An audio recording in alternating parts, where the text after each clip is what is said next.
story now, and the Prime Minister has vowed to take on anyone who stands in the way of his migrant deportation policy after the Supreme Court ruled it unlawful earlier this week. Speaking about the Rwanda plan this morning, Rishi Sunak said his patience has worn thin and that people just want the problem fixed.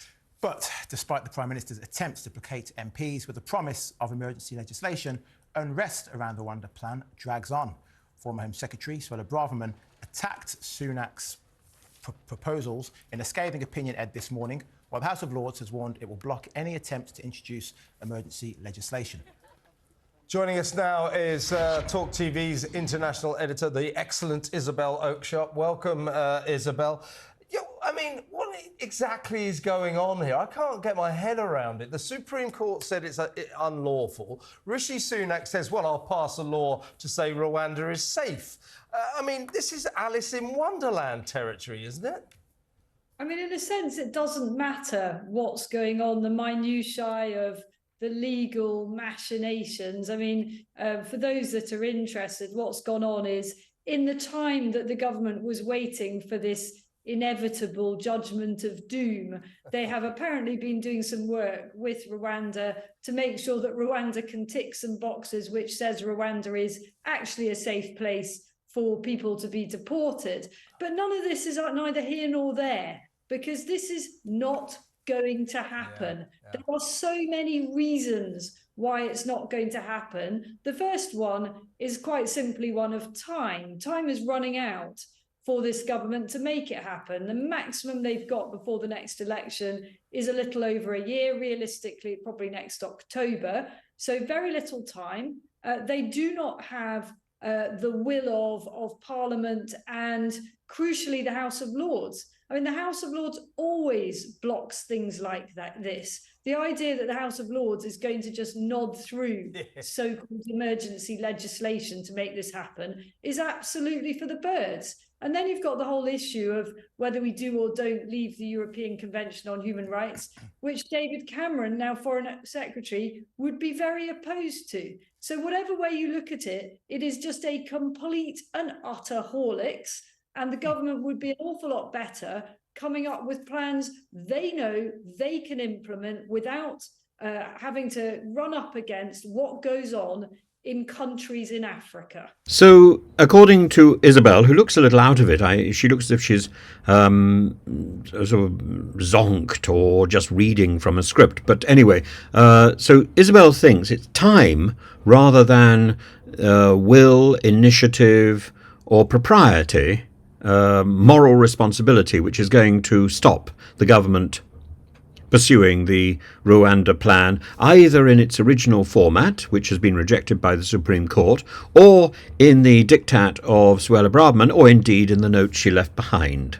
Isabel, it seems that the government essentially had two plans, Rwanda and paying loads of money to the French, both of which are failing. So are we just lacking a government that has creativity and common sense? Well, of course, yes. I mean, there are countries in Europe that have managed to do the obvious thing, namely turning back the boats. We're not talking radical regimes here. We're not talking nutty fascist places. We're talking Belgium. There they have turned back boats. And guess what? They don't have a problem anymore. Now, the impression Isabel is giving here is that the small boats are trying to get into Belgium. No. What Belgium is doing is stopping and arresting those people who set off from Belgium to try and cross the channel. And in fact, this has been very effective. It has stopped people using Belgium as a stopping point to get to Britain. There are no small boats trying to get to Belgium. I think this is an important point to make. And there have been articles about this over the years. It's been going on for a while. In fact, the small boats from Belgium are very small. They all go from France. And France is not prepared to use its navy to intercept the small boats and not prepared to arrest people who are getting into small boats. Belgium is prepared to do that. That's what Isabel should have said. She wasn't clear.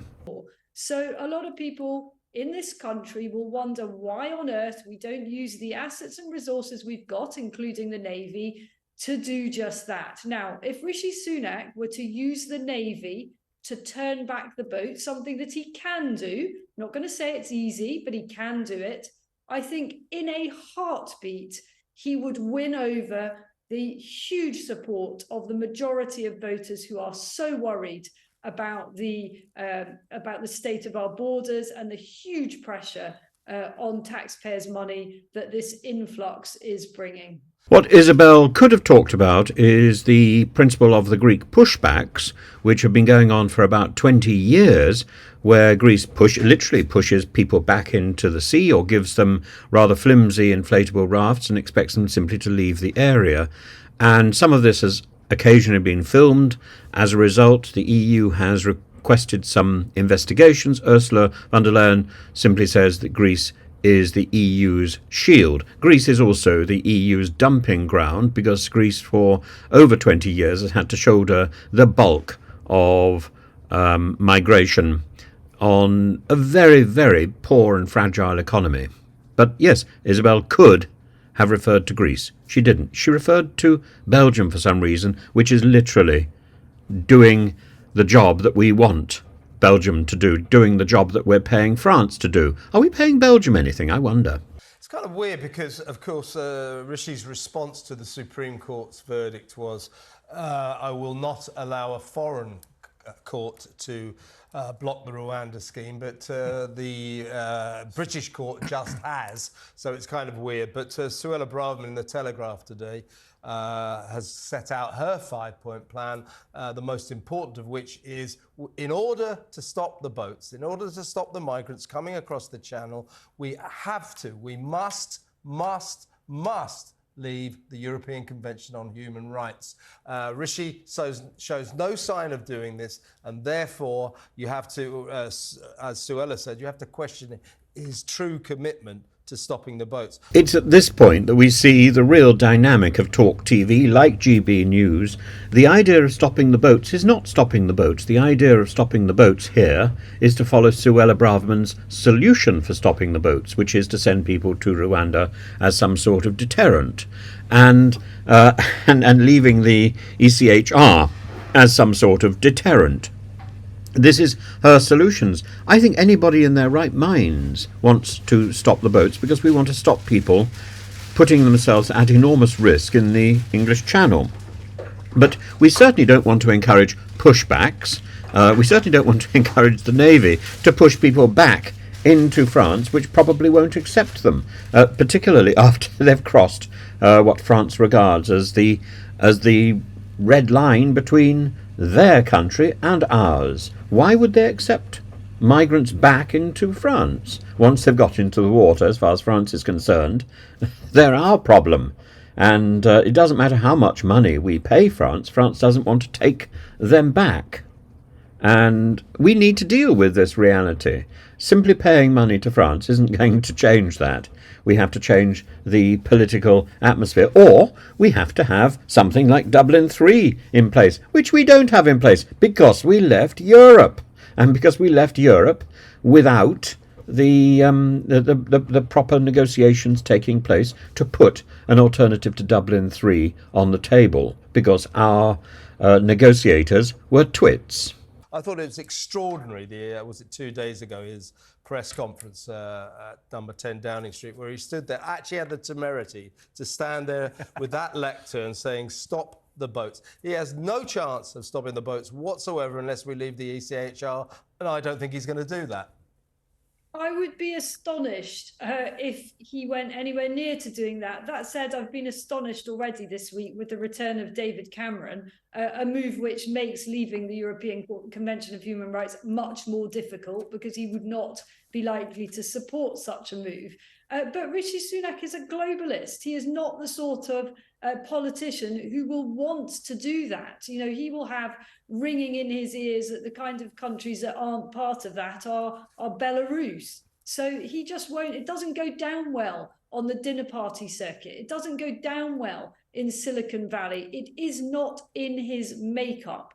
That said, the Conservatives are facing absolute electoral catastrophe. they are going to have to do something, and crucially, not just sound like they are, quote, determined to do something. Yeah. Voters up and down the country are sick, fed up of hearing Prime Minister and the Home Secretary saying they are determined to do things. Not interested in your determination. We're interested in seeing actual results.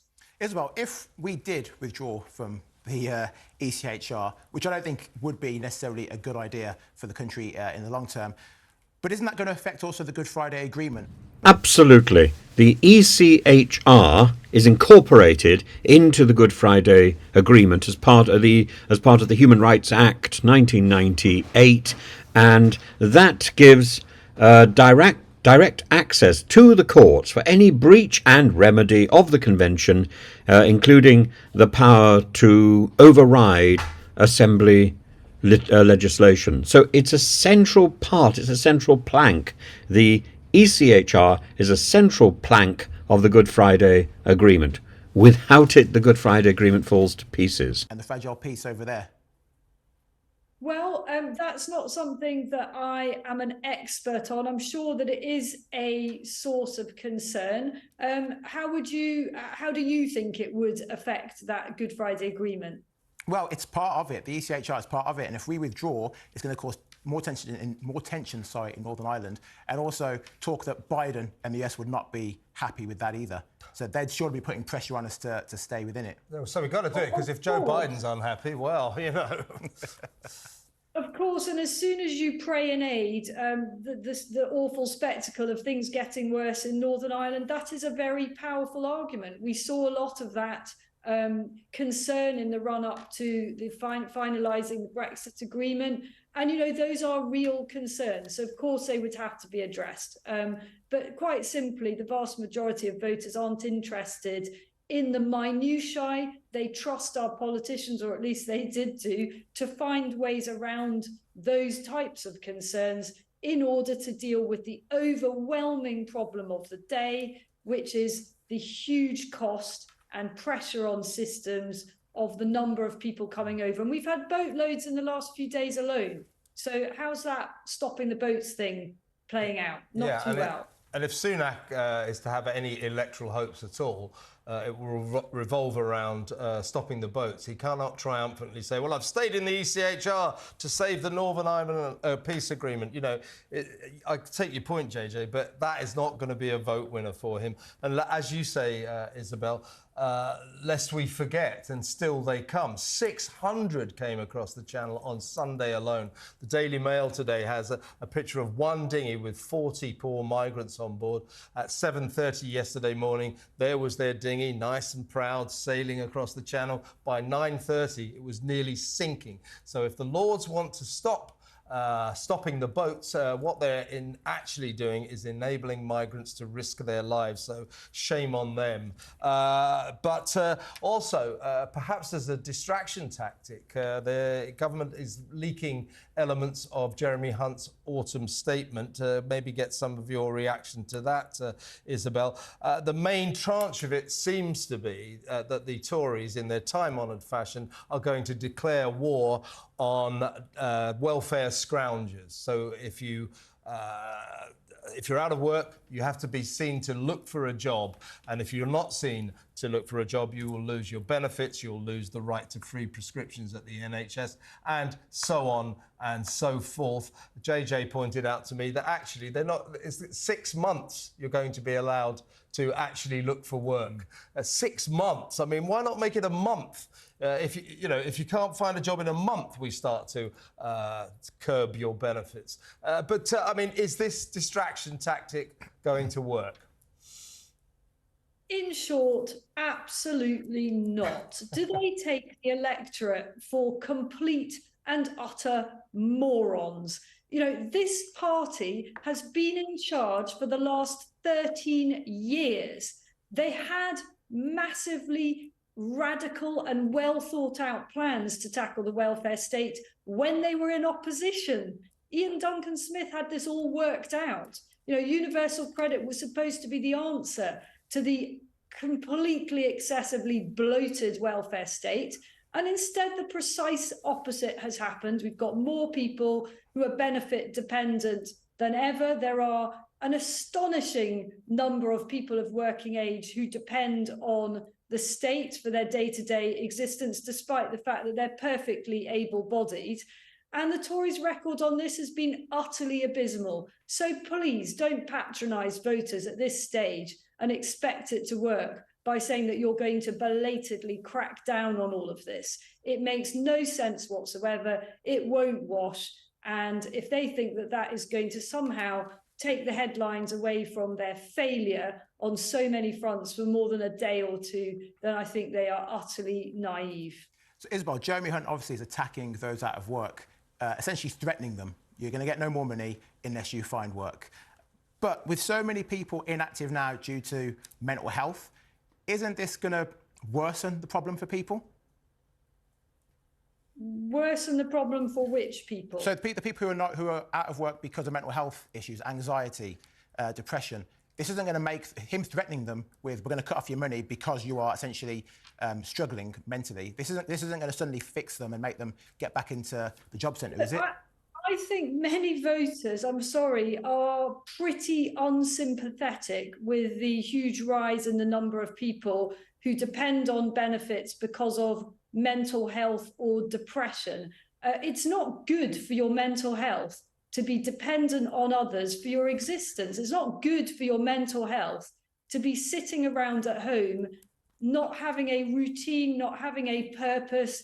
And I think that the majority of people with mental health problems would benefit from doing some kind of work that is within their abilities given their condition. So, of course, if you're suffering from deep depression, it is an awful thing. I'm very familiar, having seen it in my own family, with how devastating serious clinical depression is, addiction, and so on. But it is not enough to be suffering from anxiety to say you can't do any job. Many jobs now are workable from home. You don't have to be going outside, engaging with people and so on. You can do it around your good days and your less good days and so on. We cannot allow mental health problems and anxiety to become an excuse for an ever-growing dependency on the welfare state, because it is not good for the individuals concerned, as well as not good for our economy.